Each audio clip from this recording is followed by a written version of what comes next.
అయ్యో చేశాను చేసి బయటికి వెళ్ళి పాకిస్తాన్ కాలనీ అని ఉండటం మూలన చదువుకున్న పిల్లలకి ఇబ్బంది. ఎక్కడికి మనం ఎటర్ని వెళ్ళి ఏ ఊరి మీద అంటే పాకిస్తాన్ కాలనీ ఏంటని అందరూ ఆశ్చర్యంగా అడుగుతున్నారు.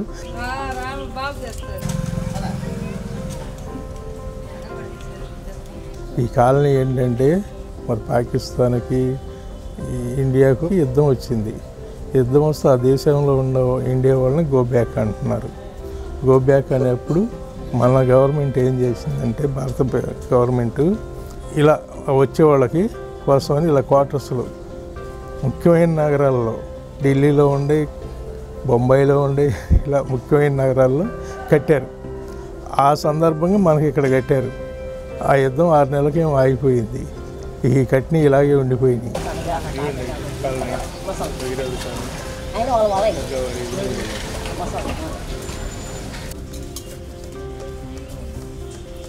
87లోనే ఇప్పుడు వరద వచ్చినప్పుడు ఇదంతా మరబోట్లు వేసుకొని తిరిగారు అధికారులు.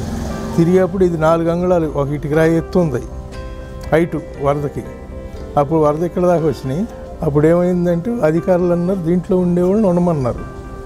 అప్పుడు ఈ పాతగొడ్లు ఈ రోడ్లు అళ్ళీళ్ళు ఉంటారు కదా పేదలు, వాళ్ళంతా వచ్చి ఈ గదుల్లో చేరిపోయిన తర్వాత మెల్లిగా ఇక దీంట్లోనే ఉండిపోతున్నారు.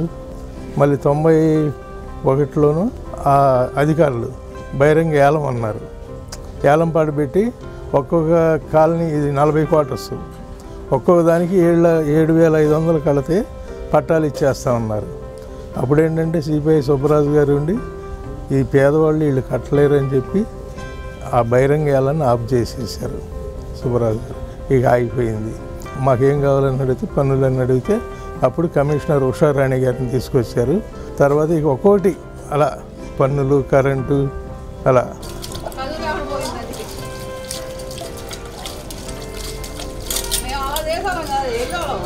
పాకిస్తాన్ కాలనీ అని పేరు ఎవరు పెట్టారో తెలియదు, రికార్డుల్లో లేదు. పాకిస్తాన్ కాలనీ అంటే ఇండియాలో అనే మాటగా లేచింది విప్లవం. లేగిస్తే మేము ఇప్పుడు కాలనీ వాళ్ళంతా నిర్ణయించుకొని భగీరథ కాలనీ అని పెట్టి కౌన్సిల్లో శాంక్షన్ అయింది. మున్సిపాలిటీ డిపార్ట్మెంట్ వాళ్ళు మైకి పెట్టి పాకిస్తాన్ కాలనీ భగీరథ కాలనీగా మారింది, మీరు ఆధార్ కార్డులు మార్చుకోండి అని స్టాప్ని ఇక్కడే పెట్టారు. తీసుకునేవాళ్ళు తీసుకుంటున్నారు, ఆగిపోయేవాళ్ళు ఆగిపోతున్నారు. అలా జరుగుతుంది. ఇది అసలు పరిస్థితి. పాకిస్తాన్ కాలనీ అంటే ఇబ్బంది ఏంటంటే బాబు, నేను 20 సంవత్సరాల కింద డ్రైవర్ని, నా తమ్ముడు మీ ఇద్దరు డ్రైవర్లని నౌతా ట్రాన్స్పోర్ట్కి వెళ్ళి ఇద్దరం వెళ్ళేసి అప్లికేషన్ పెట్టాం ఉద్యోగాలు పెడితే మాతో పెట్టిన 10 మందికి ఇచ్చారు, మాకు లేదన్నారు, మా ఇద్దరికి ఇవ్వలేదు. ఏంటి అంటే పాకిస్తాన్ కాలనీ అనే ఒక నేమ్ వలన ఇవ్వలేదు మాకు. ఆ రోజుల్లో ఉండి ఇవాళకి నాకు 4-5 లక్షల రూపాయలు పిఎఫ్ డబ్బులను వచ్చాయి. ఉద్యోగం స్టాండర్డ్గా ఉండేది, అలాంటిది పోయింది. అలాగా దాని మీద చదువులకి ఇబ్బంది పడిన వాళ్ళు ఉన్నారు, వేరే వాటి మీద ఇబ్బంది పడిన వాళ్ళు ఎక్కడికైనా వెళ్ళి ఏంటంటే పాకిస్తాన్ కాలనీ అనగానే బిత్తరపోయి చూస్తున్నారు, ఆశ్చర్యపోతున్నారు. ఇదే నియమం ఇండియాలో పాకిస్తాన్ కాలనీ ఏంటని ప్రతి వాళ్ళకి అది ఒక బ్యాడ్గా ఉంది. కాబట్టి అది మార్చాలని మేము భగీరథ కాలనీ కగ్గవారి స్ట్రీట్ అని పెట్టుకున్నాం.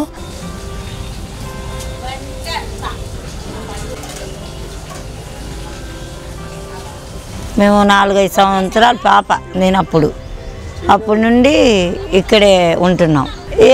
మాకు ఆ కాలనీ ఉన్నట్టే తెలియదు, ఎక్కడుందో అంటున్నారు. అంటే ఇక్కడ పుట్టి పెరిగిన వాళ్ళం మేము, మాకు తెలుసు కాబట్టి మేము పాకిస్తాన్ కాలనీ అని అప్పటి నుంచి అలాగ ఉండిపోయింది. ఇక మార్చుకోలేకపోయాము. ఎంతెంతమంది పోరాడారు, మా తాతయ్య గారు కూడా ఉన్నారు, ఎంతోమందికి పోరాడారు ఈ కాలనీకి. అయ్యో చేశాను చేసి బయటికి వెళ్ళి బాబు చేస్తారు.